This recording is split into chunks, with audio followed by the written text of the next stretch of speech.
Oh, good, another video game movie. Yeah, that's what we need right now.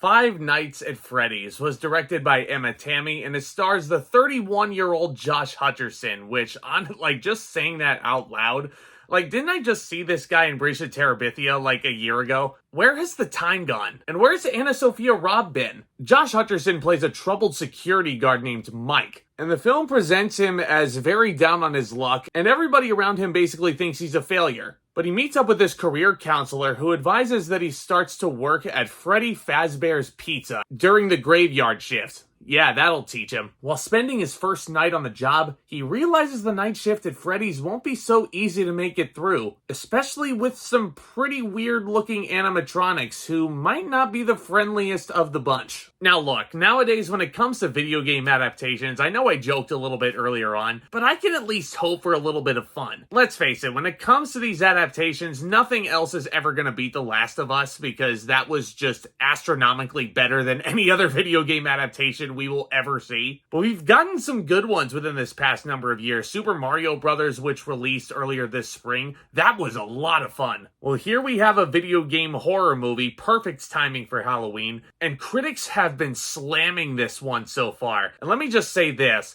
Sitting through the first act of this movie, I was very worried because it felt like the critics were right. It felt to me like it was pretty uneventful. The script felt very repetitive and by the numbers. But then once Josh Hutcherson starts his job and once he actually starts going to work at Freddy Fazbear's, the movie suddenly starts to pick up some steam. And it turns into a pretty fun video game adaptation, all things considered. Now, if you look at the trailers for this flick, it pretty much gives you exactly what it advertises. If you want to get your heart racing a little bit quicker than it usually does, this is probably your ticket this weekend. And I saw this with a pretty packed capacity crowd, and they were on the edge of their seats, and they were biting their nails next to me over there. It was definitely a more casual horror fan audience, and they were just...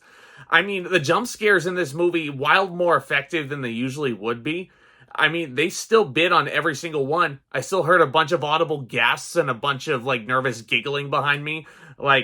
This was a fun viewing experience. And I feel like even without that, I would have really had a lot of fun with this. And this is a script that is chock full of surprises. And it also helps that the creator of this whole video game franchise, Scott Cawthon, actually signed on to pen the screenplay for this. Because anybody who is well-versed in FNAF lore, if you will, I definitely have friends in my real life who are trying to educate me on the FNAF lore. And even though I very much enjoyed this movie, I feel like if you are familiar with the games, you're going to have a blast with this one, and you're going to think it's probably one of the strongest movies of the year. Obviously, it's not to say the movie is without its problems. I definitely feel like the script very much over-explains a lot of things. It's very exposition-heavy, and that first act is definitely a slog to get through.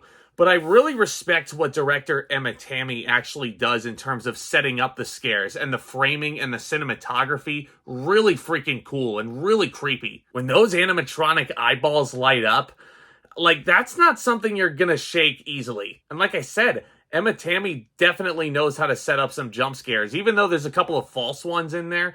For the most part, these jump scares are very effective. There were a couple that kind of had me literally just I don't know, my liver was about to leap up into my lungs. It was exhilarating, honestly. It was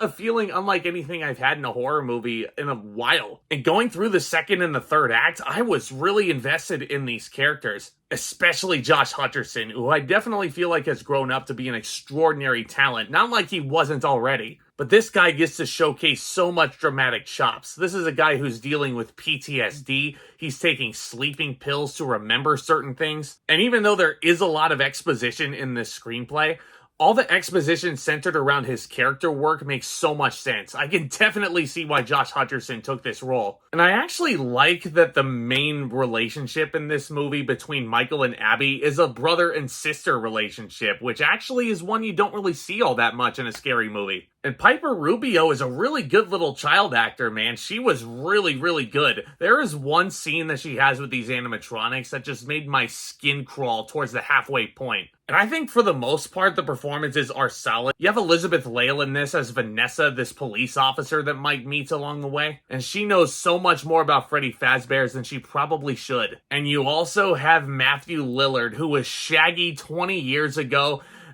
It was so fun to see him in this movie. He was great. And yes, the movie very wisely trims the fat off the bone when it comes to that second act, because I mentioned there were a couple of really bad performances and some horrible subplots in this first act.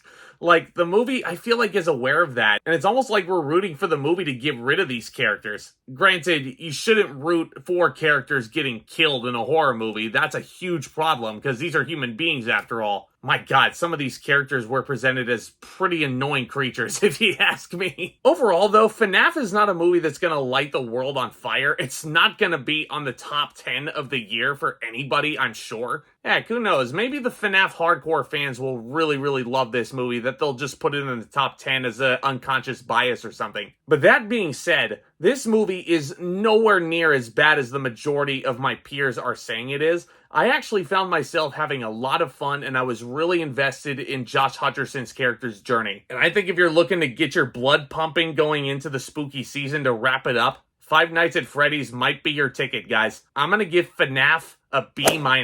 I know that sounds like a crazy sentence considering how panned this movie has been. That's what I'm all about, guys, is honesty over here. Let me know what you thought of FNAF down in the comments section below. Do you guys enjoy playing the video games? What's your favorite entry in the franchise? Are you well versed in the FNAF lore? Let me know all that and then some down there, because I love discussing all new things in movies and entertainment. Making these videos is fun, but getting to talk to you guys, the viewers, that's what makes this all the more fun for me. So do consider joining the family, subscribe today, and tap on that thumbs up as well. That would be a huge help. And stay tuned for the last 3 entries in my Halloween playlist going into this Tuesday. I'll also be reviewing David Fincher's new flick that just came out on Netflix. I can't wait to talk about that. Nobody's talking about the fact that David Fincher had a new movie coming out, huh? It should be a lot of fun, guys. Y'all are the best. Thank you so much again.